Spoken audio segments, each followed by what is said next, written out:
आज मेरी भक्ति मैया उस भक्ति के मंगल गीत में गाकर के नृत्य करने लगी, समस्त भोगों का नाश हुआ। आज शौनक आदि ऋषिगण सूत जी से कहते हैं, अरे सूत जी महाराज, अरे भक्ति मैया तो कृष्ण की प्रिया है, भगवान की प्राण वल्लभा है, यदि उसे अपने कष्टों से मुक्ति मिल गई तो कौन सी बड़ी बात है, भगवान की तो है वो तो निरंतर भगवान का नाम जपती है, उसकी मुक्ति हो गई, उसका कष्ट मिट गया तो कोई बड़ी बात हो गई है। वो तो पुण्य आत्मा है, मिलना ही था। क्या कभी किसी पापी आत्मा को, किसी पापी व्यक्ति को भी ऐसा पुण्य मिला है क्या? अरे पुण्यात्माओं को तो भगवान का वैकुंठ मिल जाए कोई बड़ी बात नहीं है, जीवन भर किया ही पुण्य तो भगवान का वैकुंठ मिलेगा, भगवान मिलेंगे। अरे ऐसा व्यक्ति जिसमें पाप ही पाप नहीं हो, जो पतित आत्मा हो, क्या ऐसे व्यक्ति को भगवान का वैकुंठ मिल सकता है क्या? भगवान का धाम मिल सकता है क्या? मतलब आज सूत जी महाराज शौनकादि ऋषि को बहुत सुंदर प्रसंग सुनाते हैं। आज सूत जी महाराज कहते हैं, अर्धरेकेतयिष्यामि इतिहासं पुरातनं यस्य श्रवणमात्रेण पापहानि प्रजायते।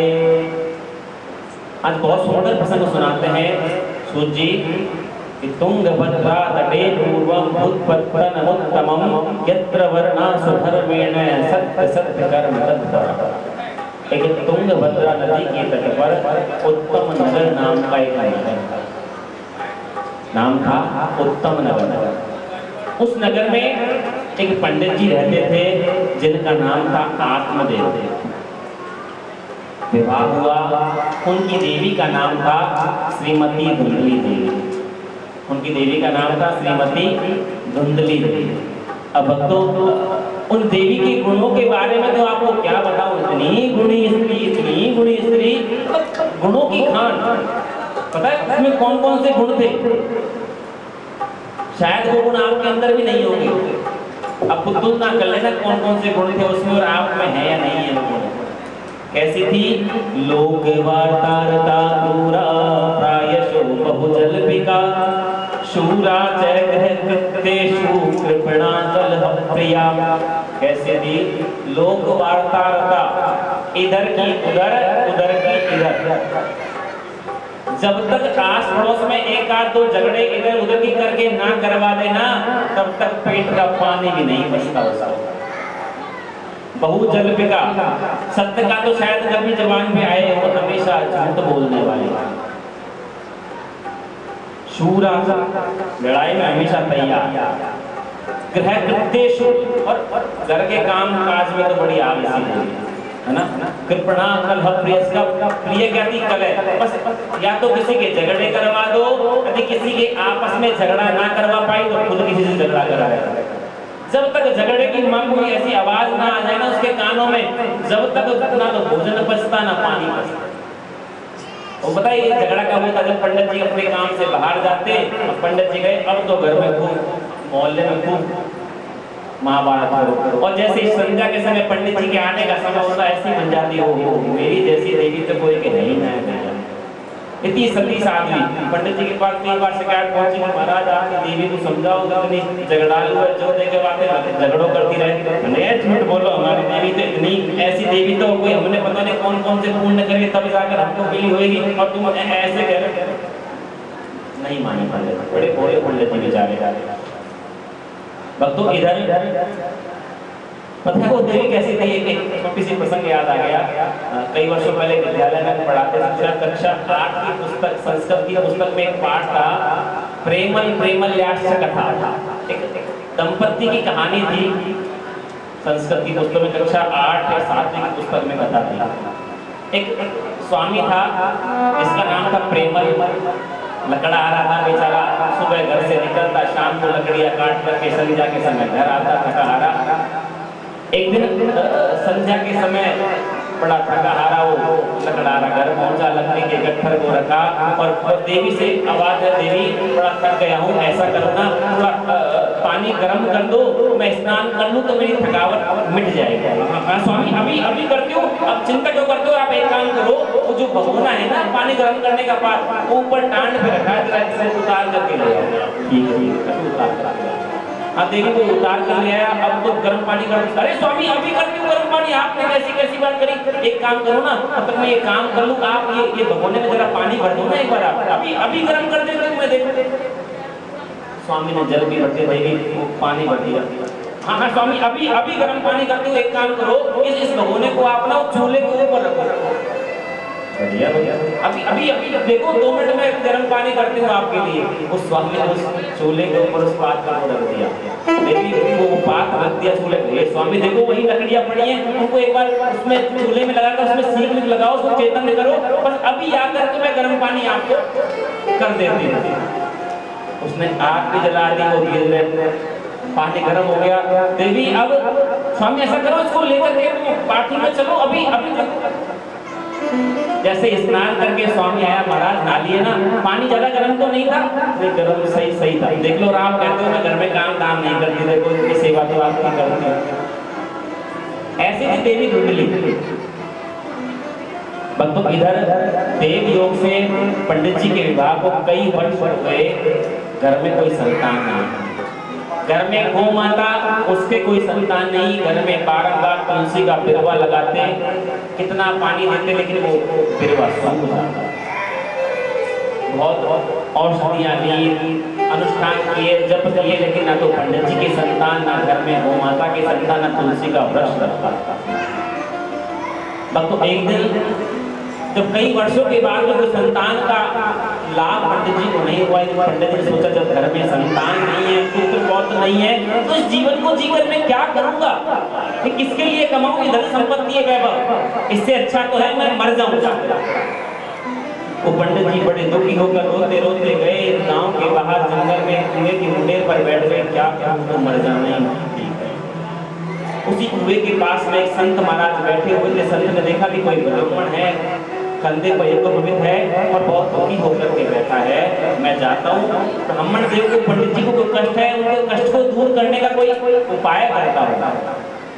वो संत आए ब्राह्मण देव के पास, ब्राह्मण देव ने प्रणाम किया, महाराज प्रणाम।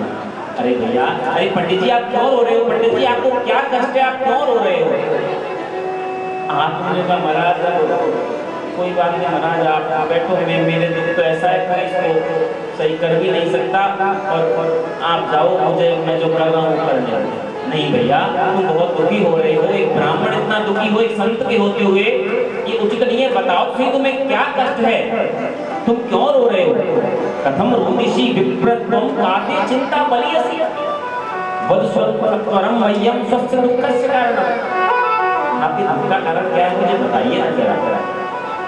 जब बार बार सवाल पूछने लगे तो अब जाकर के वो पंडित जी ने कहा है, संत से क्या कहा है, महाराज क्या बताओ, मेरे विवाह को कई वर्ष हो गए लेकिन कोई संतान नहीं, घर में गौ माता है कोई संतान नहीं है, तुलसी का बिरवा लगाता हूँ नहीं लगता है।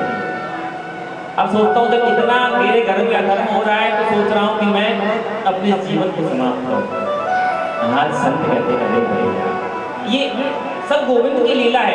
मानो आपको संतान दी तो अच्छी बात है, नहीं दी तो और भी अच्छी बात है, क्योंकि गोविंद हमेशा जो करता है वो अच्छा ही तो करता है। भगवान ने कुछ आपके लिए अच्छा सोच रखा होगा, इसलिए आपको संतान नहीं दी। भैया तुम तो क्या चिंता करते हो, भगवान का नाम लो, गोविंद का गुण गाओ और जैसा है उस भगवान की मस्ती में मस्त रहो। बहुत समझाया उस पंडित जी को संत लेने के लिए, पंडित जी नहीं माने।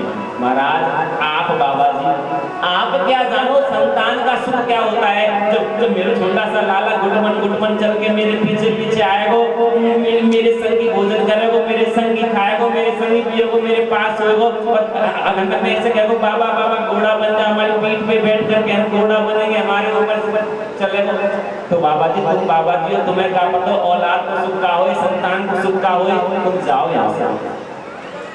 संत ने समझाया भैया कोई बात नहीं, गोविंद जो करता है अच्छा करता है, उसकी लीला में प्रसन्न रहो। नहीं महाराज मैं तो केवल संतान की चिंता के वाले हो रहा हूँ, अब वो संतान नहीं मिलेगी तो मैं अपने जीवन को समाप्त कर दूंगा। अब पंडित जी की चिंता को दूर करने के लिए आज संत ने क्या कहा कि अरे पंडित जी मैंने आपके मस्तक की रेखाओं को पढ़ लिया है और यहाँ क्या लिखा है, सुनो विप्रमया तेभ्य प्रारब्धं तु विलोकितं सप्त जन्मावधि तव पुत्रो नैव च नैव च। पंडित जी मैंने आपके मस्तक की रेखाओं को देख लिया, आप तो किस जन्म के चक्कर में रो रहे हो, तुम्हारे तो आने वाले 7 जन्मों तक संतान का योग ही नहीं है, तुम्हारे तो आने वाले 7 जन्मों तक संतान का योग नहीं है। अब तो भक्तों पंडित जी जोर जोर से सिर पटक पटक करके रोने लगे, महाराज मैं तो एक जन्म के दुख से दुखी होकर मरने जा रहा था और आपने तो मेरे दुख को 7 गुना बढ़ा दिया है। पंडित महाराज क्या तो अब आपको मैंने सुना है संत हृदय नवनीत समाना, कोई संत के फल में संत के आशीर्वाद में ताकत होती है कि भगवान को झुकना पड़ता है। संत महाराज या तो अब मुझे आप संतान की उत्पत्ति का आशीर्वाद दो, वरदान दो, वरना अभी मैं इसी कुएं में कूद कर अपनी जान दे दूंगा और इतिहास में हो जाएगा कि संत के कारण एक पंडित जी ने अपनी जान दे दी। संत ने कहा भैया बढ़िया फटे में कहाँ लग जाइए, ये वैसे ही मर के जा रहा हो रो दुखी रहते तो हमें क्या मतलब, अब पहले ही मर के जा रहे हो तो दोष या को लग, तो अब कौन को लगेगा, अब दोष लगेगा। ये संत के चक्कर में पंडित जी मर गए। फिर समझाए लेकिन नहीं माना, या तो मुझे संतान का आशीर्वाद दो वरना यही आपके चरणों में सिर पटक पटक करके अपनी जान दे दूंगा और पूरी हत्या का दोष आप पे लग जाएगा। संत ने भैया ठीक है नहीं मान रहा है। संत ने फल दिया था, पंडित जी ये फल अपनी देवी को खिला देना और ईश्वर कृपा से उस देवी के अवश्य एक संतान हो जाएगा। तो उस फल को प्राप्त करके आत्मदेव जी बड़े प्रसन्न हुए, बड़े हर्षित होकर के दौड़े दौड़े गए अपने घर। देवी देवी सुन रही हो, देवी कहाँ हो, देवी सुन रही हो, देवी स्वामी का आया वो काय को चिल्ला रहे हो, देवी देखो मुझे एक संत ने ये फल दिया है और संत ने कहा है कि इस फल का पान करने से हमारे घर अवश्य संतान होगी, तुम जरा इस फल का पान तो कर लो। अब देखो भक्तों जो व्यक्ति जैसा होता है वो सामने वाले को वैसा ही समझता है। उस देवी ने सोचा पता नहीं बाबा जी के भेष में कौन आ, कोई भभूति मिलाकर कोई दवाई को ऐसी ना दे दियो, कोई हमारे कोई शरीर में चक्कर पड़ जाए, हम रहें ना रहें, कभी और बीमारी हो जाए। हमारे पंडित जी तो बड़े बोले पता नहीं बाबा जी कभी कोई करामात कर दियो फल। अब पंडित तो कैसे मना करेंगे, इस फल को मैं नहीं खाऊंगा। स्वामी ऐसा है इस फल को आप मुझे दे दीजिए और मैं अभी क्या स्नान नहीं किया, मैं स्नान करके भगवान की पूजा करके फिर इसका पान मैं कर लूंगी। पंडित जी ने कहा देवी देख इसका पान तो अवश्य कर लेंगे। हाँ स्वामी मुझ पे विश्वास नहीं है आपको, हम जरूर स्नान करके भगवान की पूजा करके, जी भगवान को तो फल है, भगवान की पूजा करके फिर फल को पान कर लेंगे। पंडित जी अपने अपने कार से चले गए, पीछे बैठी बैठी देवी धुंधली सोच रही है फल है खाऊं ना खाऊं, खाऊं ना खाऊं। तभी उसकी एक सखी आई, सखी आकर बैठी, ये बहन ये धुंधली ऐसी काय को चिंता में रही है, आज का है वो काय को दुखी रही है, ये बहन तू भली आई, ये बहन तू बैठ, बहन तू बैठ बैठ रही बहन क्या बताऊं देख हमारे स्वामी ना हमारे पंडित जी कोई बाबा जी ने एक फल दे दियो और फल दे करके यूँ कहिए कि यदि ये फल है हम खा लेंगे तो हमारे घर में कोई संतान रह जाएगी। तो बहन हमें कोई बुरी बात आए फल खा ले अच्छी बात है, ये बहन से कुछ दिक्कत है गई देख यदि इस फल का पान करने के बाद संतान हो गई तो बहुत अच्छी बात है। और नहीं हुई तो फल ही तो है, शरीर में कोई ना कोई गुण ही तो करेगा, नुकसान थोड़ी करता है फल। हाँ बहन ये तो सही बात है, फल खा ही लेते हैं। लेकिन बहन ये बता, हमने सुनी है कि जब किसी देवी के गर्भ में कोई बालक आता है ना, तो वो देवी ढंग से भोजन ना कर पाए। हाँ बहन ये बात तो सही है, ढंग से भोजन तो ना कर पाए। ये तो बहन जब तक हमें दिन में 3 टाइम भोजन ना मिला, हमारे तो बच्चों असर ही ना होए, तो बहन कौन सा जीवन भर तो भूखो रहना है। 9-10 महीने की तो बात कम खा लियो, आराम से खा लियो। ठीक है बहन मैंने सुनी है कि जब कोई देवी के गर्भ में बालक होए तो वो देवी ज्यादा तीखे चिपड़े चटपटे व्यंजन ना खा सके। हाँ बहन ये तो सही बात है, यदि गर्भिणी स्त्री कोई तीखे व्यंजन खाएगी तो गर्भ में बालक को भी कष्ट होता है। ये बहन जब तक दिन में सुबह उठते बर्गर चाउमीन पाव भाजी ना खा लो तब तक हमारी सुबह ही ना हो।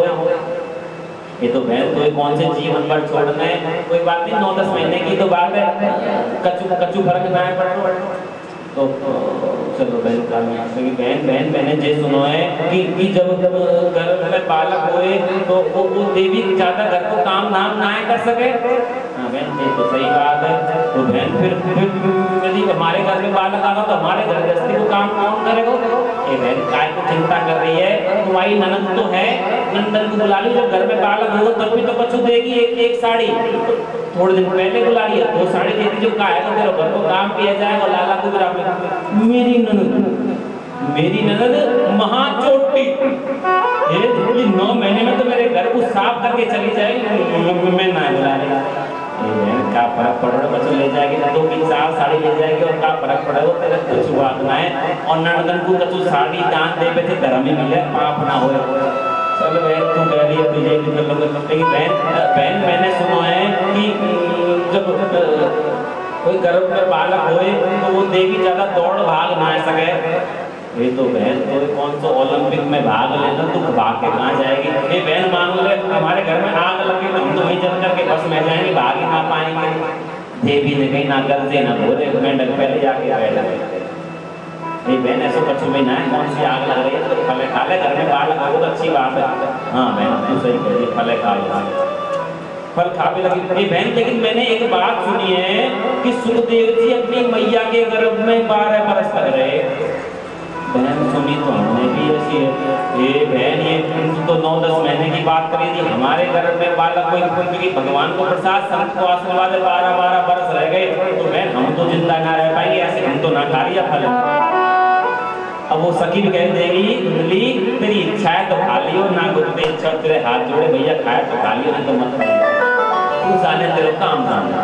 वो सखी भी उसके हाथ जोड़कर अपने घर को चली गई। अब बैठी बैठी खाऊं ना खाऊं खाए ना, तभी उसकी छोटी बहन आई। ये बहन काय को चिंता में हो रही है, का बात रह गई, ये बहन तू सही समय पे आ गई। ये बहन देख तेरे जीजाजी तेरे घोड़े मुझे पता नहीं कौन से बाबा जी मुझे फल दे दियो, और ये कहिए जो फल खा लेंगे तो हमारे घर में लाला आ जाएगा। अब तो जो उसकी छोटी बहन है थोड़ी गरीब है, उसके घर में पहले से 9 बच्चे हैं और 10वां बालक घर में है। अब वो बहन नहीं चाहती कि इस बड़ी बहन के घर में कोई संतान हो, क्यों? क्योंकि जो एक मेरा बालक इसको गोद दे दूंगी तो जो प्रॉपर्टी होगी जो हमारी रहेगी। उस ये बहन कहियो मती पता नहीं बाबा जी ने कौन सा जादू कर दिया, मेरी बहन तेरे कछु रह जाएगा तो मैं कौन पूरूंगी? ये बहन पूरी तो है कछु है जो मेरी ना बहन तू मत गई, पता नहीं कछु मिला दिया पूरा करो या फल को ऐसा कर बहन जे फल पूरा है तो मिला दे। यदि मान ले गाय कछु लाल बालक है वो तो फिर जिया जी से जिया जी एक और ले जाएंगे भाई, तू खाली तेरे संतान नहीं जाएगी। हाँ बहन तूने जे सही बात कही है। और बहन ऐसा है देख मेरे 9 बालक को पहले के 10 को रोग है, चिंता मत करे, जे बालक को चुपचाप तो दे दे। हाँ बहन जे तो और भी समस्या सारी समस्या मिट गई मेरे वक्त। तो उस फल को गौ माता को खिलाया देना जिंदगी ने। अब तो वो देवी ऐसा नाटक करने लगी जैसे वास्तव में घर में बालक आ गया। जब संध्या को पंडित जी आए तो एक फल खा लिया, हाँ महाराज फल खा लिया, फल तो वास्तव में बहुत मीठा था, बहुत ऐसा स्वादिष्ट फल तो मैंने खाया ही नहीं। अब तो धीरे धीरे वो नाटक करने लगी जैसे वास्तव में घर में बालक आ गया हो। 10 महीने हुए, उस छोटी बहन के रात्रि के समय पुत्र का जन्म हुआ। उस पुत्र को रात्रि के अंधकार में लेकर छोटी बहन बड़ी बहन धुंधली के घर आई। धुंधली को रात्रि में वो पुत्र को संभाला करके अपने घर चले गए। सुबह जैसे ही पंडित जी उठे तो क्या देखते हैं कि देवी धुंधली के कमरे से किसी बालक के रोने की आवाज आ रही है। जाकर देखे तो देवी कहाँ से आयो? पंडित जी समझते हैं भैया जब घर में कोई बालक हो बीमार हो तो पूरा मोहल्ला इकट्ठा हो जाए, दाई को बुलाना पड़े, डॉक्टर को बुलाना पड़े, 10-20 महिलाओं को बुलाना पड़े। हमको पता ही ना चलो कि जो घर में हल्लो ना हो लाला कांटे आगो। इस महाराज तुम तो बड़े भूले हो जो कोई ऐसा बालक थोड़ी है। तो भगवान को प्रसाद, भगवान को आशीर्वाद है। जब भगवान के आशीर्वाद को जन्म ले तो ऐसे हल्ला वल्ला ना हो करें। पंडित जी बेचारे बोले ठीक है देवी आ गए। इधर भक्तों उधर बालक के 3 महीने के बाद गौ माता ने भी एक बालक को जन्म दिया। गौ माता का बालक कैसा हुआ? साक्षात पुरुष की तरह, जो साधारण मानव होता वैसा हुआ, लेकिन उसके जो कान थे वो गाय गौ माता की तरह थे। भक्तों इसी आधार पर उस बालक का नाम रखा गया गोकर्ण। इधर पंडित जी बैठ रहे अपने बेटे का नाम भी तो रखेंगे ना। पंडित जी ने नामकरण की तैयारी की, अपने बेटे का नाम रखने को तैयार हुए। देवी धुंधली महाराज का सोच रहे हो? महाराज का सोच रहे हो? देवी नामकरण करेंगे कछु और सोचियो मत। 9 महीने दुख पाए मैंने जी लाला मेरो में नाम में मेरे हिसाब से रखूंगी, मैं रखूंगी मैं लाला को नाम। ठीक है देवी तुम रख दो। तो का नाम रखे? देखो स्वामी मैं धुंधली और मेरे बेटे को नाम धुंधकारी। पंडित जी को पसंद तो ना है पर ठीक है, स्त्रिया चरित्रम पुरुष से भाग्य, जैसे देवी की इच्छा। भैया भाई नाराज कैसे कर ले भैया? ठीक है धुंधकारी। भक्तों समय बीतता गया। कियत काले न तौ जागो तरुणो तरुणाम हो गोकर्ण पंडितो ज्ञानी धुंधकारी महाकल। धीरे धीरे दोनों बालक आत्मदेव जी के घर में बड़े होने लगे। गोकर्ण जी महाराज बहुत ज्ञानी हुए। धुंधकारी कहते हैं जब लाडला बेटा होता है ना इकलौता, तो लाड प्यार में बिगड़ने के चांस उसके ज्यादा रहते हैं। विशेष लाड में माता के विशेष स्नेह में धीरे धीरे बालक बिगड़ने लगा, छोटी मोटी चोरी करने लगा। जब अस्तु माँ ने देखी बेटा ये किसकी उसकी हम उठा कर लिया है, कोई बात नहीं बेटा कोई बात नहीं। धीरे धीरे चोरी से डाका डालने लगा, डकैत बन गया, लोगों को मारने लगा, पीटने लगा। इधर घर की ऐसी हालत को देख करके गोकर्ण जी तो अपने भगवान की भक्ति की राह पर चल पड़े ज्ञान प्राप्त करने के लिए। इधर धीरे धीरे समय बिगड़ जाने लगा, धुंधकारी महान दुष्ट हो गया। इधर आत्मदेव जी ने समझाया ले बेटा तू ऐसी हरकत क्यों करते हो बेटा, ये उचित कर्म नहीं है बेटा। किसी को मारना, किसी की चोरी करना, डाका डालना अच्छी बात नहीं है। पिताजी समझा रहे हैं भक्तों, लेकिन आज बारंबार जब पिताजी ने समझाया तो धुंधकारी ने अपने पिताजी के ऊपर हाथ उठा लिया। आज आत्मदेव जी को आत्मग्लानि हुई, रोते रोते भागे, फिर उसे कुएं के मुंडे उतर। भक्तों आत्मदेव जी जीवन में 2 बार रोए। पहली बार रोए क्यों? कि मेरे कोई संतान क्यों नहीं है, मेरे संतान क्यों नहीं है। आज दूसरी बार रोए कि मेरे संतान क्यों हो। इसलिए भक्तों भगवान जो करता है ना हमेशा हमारा अच्छा ही करता है। अब थोड़ी सी पीड़ आई तो भाई भगवान ने जे का कर दिया, भैया जे का कर दिया, कुछ ना कुछ गोविंद की लीला ही लाई, कुछ ना कुछ हमारे भले के लिए उसने काम किया हुआ। भक्तों जाने लगे प्रयाण के लिए। गोकर्ण जी मिले, पिताजी को समझाया पिताजी गोविंद की सेवा करो, अपने जीवन को ऐसे नष्ट करना उचित बात नहीं है, ऐसे जीवन को नष्ट नहीं करना चाहिए। गोकर्ण जी ने अपने पिता आत्मदेव जी को भक्ति की राह पर लगा दिया। इधर पिताजी चले गए, रोक टोक करने वाला कोई नहीं। धीरे धीरे बहुत बड़ा दुष्ट हो गया। एक दिन माता समझाने लगी तो भक्तों माता पर भी हाथ उठा दिया। माँ बड़ी बड़ी होकर के गांव के बाहर गई और कुएं में कूदकर माँ ने अपने प्राणों को त्याग कर दिया। अब तो धुंधकारी को खुली छुट्टी, ना तो पिताजी रहे ना माताजी। अब तो उसकी दुष्टताएं और बढ़ गई। एक दिन रात्रि के समय चोरी करके आ रहा था, रास्ते में बैठी हुई 5 वैश्याओं पर उसकी नजर गई। उन वैश्याओं को धन का लालच देकर के वो धुंधकारी उन वैश्याओं को अपने घर में ले आया। और भक्तों वैश्या कब तक? जब तक आपके पास माल है तब तक आप। उनकी तो ख्वाहिशें तमन्नाएं बढ़ती गई, बड़ी बड़ी चोरी डकैती करने लगा। एक दिन राजा के यहाँ चोरी करके जब वो धुंधकारी आया, पीछे राजा के सैनिक पड़े हुए हैं। वैश्याओं ने सोचा देवी हिंद ये अपन को और मरवा देगा। क्या किया? जो सारा धन था उसको समेटा और रात्रि में सोते हुए उस धुंधकारी को मारने लगे। जैसे डंडों की मार पड़ने लगी, धुंधकारी चिल्लाने लगा, उसकी आवाज बाहर ना जाए, इसलिए उन पांचों देवियों ने उस धुंधकारी के मुंह में जलते हुए अंगार भर दिए, इसकी आवाज बाहर ना जाए, और डंडों से पीट पीट करके धुंधकारी जी को गोविंदाय नमो नमः और अपने घर के आंगन में गड्ढा खोद करके उसे गाड़ दिया और सारा धन लेकर के वो पांचों वैश्याएं वहां से रवाना हो गई। भक्तों इधर गोकर्ण जी को मालूम चला कि मेरे पिताजी भी इस देह को छोड़ चुके हैं, मेरी माता ने अपने प्राणों का अंत कर लिया और मेरा भाई धुंधकारी भी चला गया। गया में गए और गया में तीनों के लिए पिंड दान किया, उनका श्राद्ध किया, उनका तर्पण किया। कई वर्षों के बाद आज गोकर्ण जी अपने गांव में आए। देखो सही मेरा गांव कैसा है, गांव चलता हूँ। रात्रि के समय गोकर्ण जी अपने गांव में आए, अपने घर के आंगन में देखे तो बड़ा गंदा हो रहा था। अपने अंग वस्त्र में रात्रि के समय अपने आंगन को साफ किया, जल का छिड़काव किया और अपने अंग वस्त्र को बिछाकर उस पर लेट गए।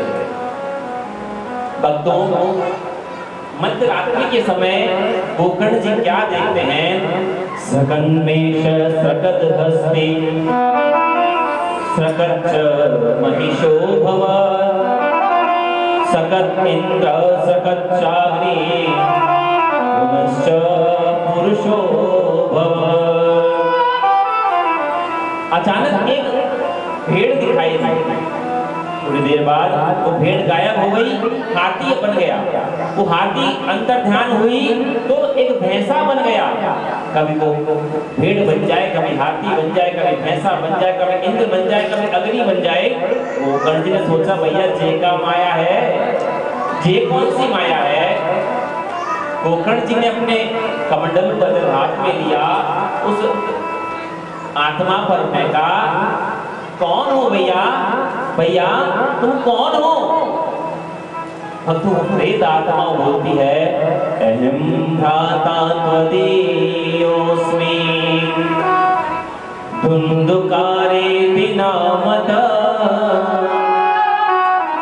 स्वकीयेनेव दोषेण ब्रह्म त्वं नाशितं मया। अहम भ्राता त्वदीयोऽस्मि, भैया मैं तुम्हारा भाई हूँ धुंधकारी। ये भले आदमी, मैंने तो तेरा श्राद्ध कर दिया, पिंडदान कर दिया, गया जी में तर्पण कर दिया, फिर भी अभी तुम यहीं को यहीं धरोएगा, गयो ना है अभी तक ऊपर। गोकर्ण जी से कहने लगे धुंधकारी भैया मैंने ऐसा पाप किया है, उस पाप को करने के बाद तो नरक में भी जगह नहीं मिलती भैया, नरक में भी जगह नहीं मिलती। कौन सा पाप किया धुंधकारी ने ऐसा जिस पाप को करने के बाद नरक में भी जगह नहीं मिलती? स्वर्ग के बारे में तो सोचना ही भूल जाओ।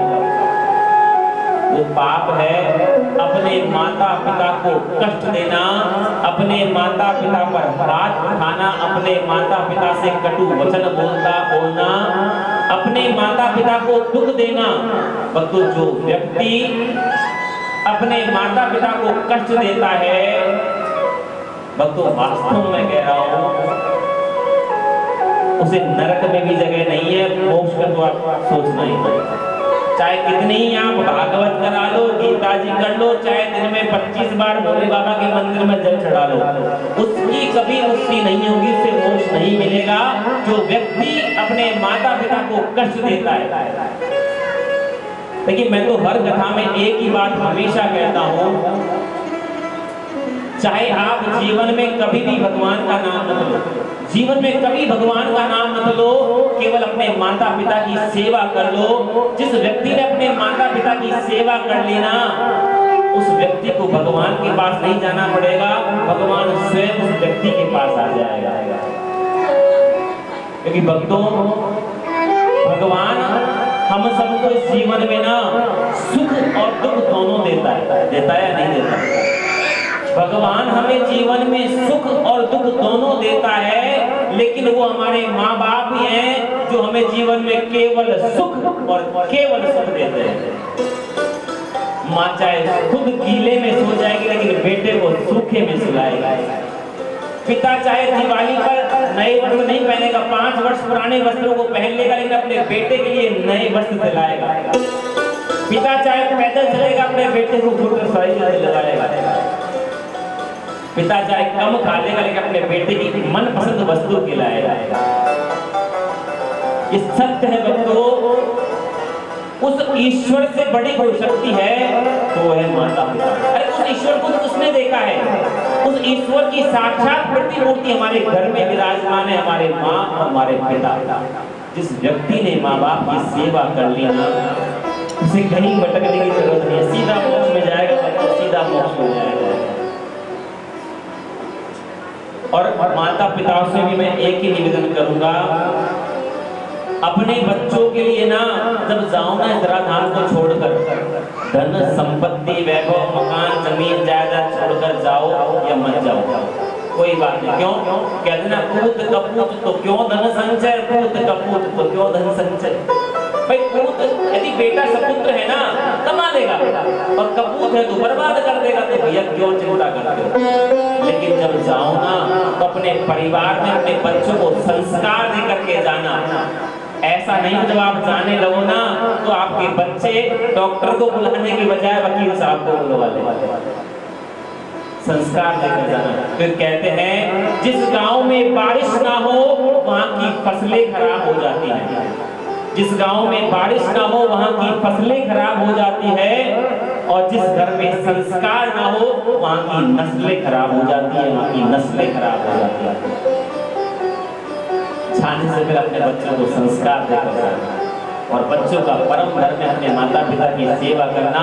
दुंदकारी ने यही कहा, भैया चाहे मेरा गया श्राद्धम सते नापी मुक्ति में नविष्यति, चाहे गया जी में सैकड़ों बार मेरा श्राद्ध कर दो, मुझे मुक्ति नहीं होगी, क्योंकि मैंने पाप ही ऐसा किया है कि मेरे कारण मेरे पिता घर छोड़ गए, मेरी माता ने अपने प्राणों को त्याग दिया, मेरे कारण मेरी मुक्ति नहीं हो सकती। लेकिन भैया कुछ तो उपाय करो, मैं बहुत बहुत परेशान हूँ भैया, कुछ तो मेरी मुक्ति का उपाय करो, गया जी के श्राद्ध से मेरी मुक्ति नहीं होगी, कोई और ब्रह्मास्त्र लाओ भैया। सुबह गोकर्ण जी उठे, नदी में स्नान किया। गोकर्ण जी के इष्ट हैं भगवान आदित्य, भगवान भास्कर, सूर्यदेव। भगवान सूर्यदेव की प्रार्थना की, भगवान को अर्घ दिया, प्रार्थना की, सूर्यदेव प्रसन्न हुए। बोलो बच्चा क्या चाहिए? प्रभु देना चाहते हो तो मेरे भाई की मुक्ति का उपाय बता दो। सूर्यदेव ने कहा, भैया इसकी मुक्ति का उपाय केवल और केवल है श्रीमद् भागवत। इसकी मुक्ति यदि हो सकती है तो केवल और केवल श्रीमद् भागवत कथा से हो सकती है, वरना नहीं हो सकती। भक्तों, गुरुदेव प्रभु सूर्यदेव से आज्ञा पाकर गोकर्ण जी ने स्वयं व्यास बनकर के, एक देखो उस समय की बात है जब इतनी व्यवस्था तो नहीं होती थी। आज हमारे लिए कूलर भी है, पंखे भी है, तख्त भी है, सब कुछ व्यवस्थाएं हैं। गोकर्ण जी ने मिट्टी का ढेर इकट्ठा किया, ऊंचा सा चबूतरा बनाया, उस पर स्वयं व्यास बनकर के बैठ गए।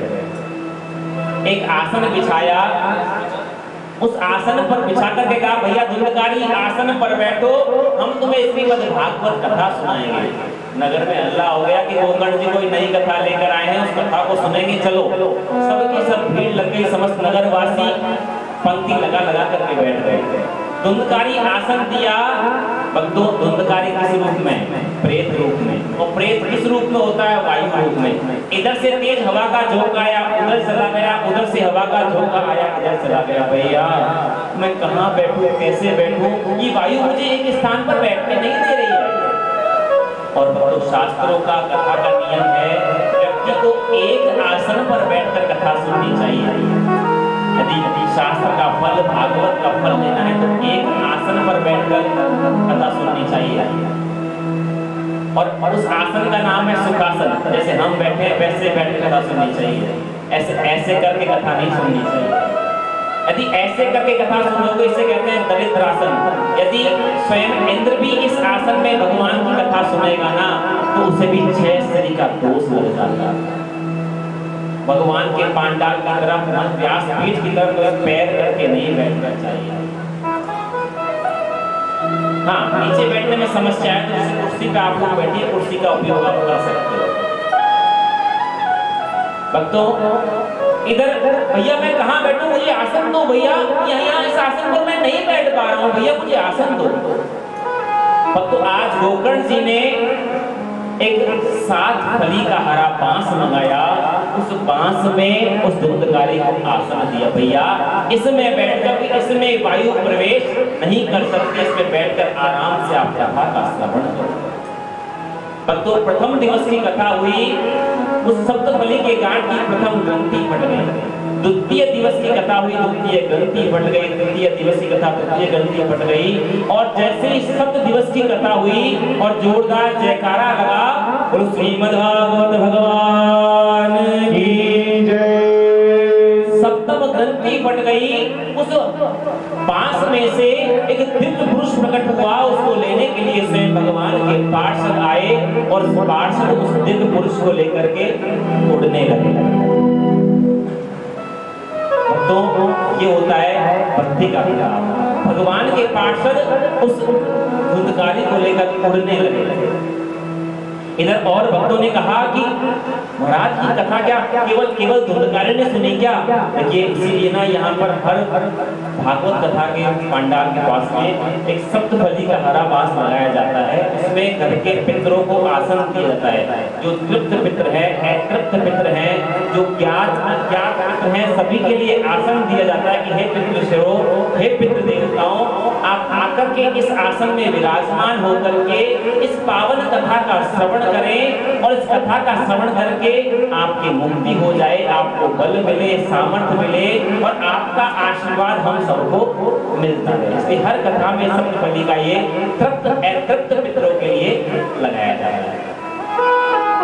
और लोगों ने कहा महाराज हमने भी तो कथा सुनी है, हमको लेने तो कोई विमान नहीं आया। महाराज हमको लेने कोई विमान नहीं आया। गोकर्ण जी ने कहा भैया पहली बात तो ये संकल्प हुआ था धुंधकारी की मुक्ति के लिए। दूसरी बात, एक आसन पर बैठकर बड़े भाव से धुंधकारी ने कथा सुनी है। आप लोग तो केवल देखने आए थे क्या हो रहा है, ये कौन सा नाटक चल रहा है। आप लोग भाव से नहीं आए थे। जो व्यक्ति भाव से कथा सुनाता है ना, परमात्मा उसी को मिलते हैं। गोविंद एक ही तो बात कहता है कि भाव काबू में और भाव ही एक सार है। और जो कोई भाव से मुझे भजे तो भव से बेड़ा पार है। पहली कथा हुई आषाढ़ मास में धुंधकारी जी की मुक्ति हुई। गोकर्ण जी ने पुनः श्रावण मास में कथा का आयोजन किया और भक्तों जितने भक्त श्रद्धालु बैठे हुए थे सबको लेने के लिए मेरे गोविंद के पार्षद आए, मेरे गोविंद का विमान आया। श्रीमद् भागवत भगवान की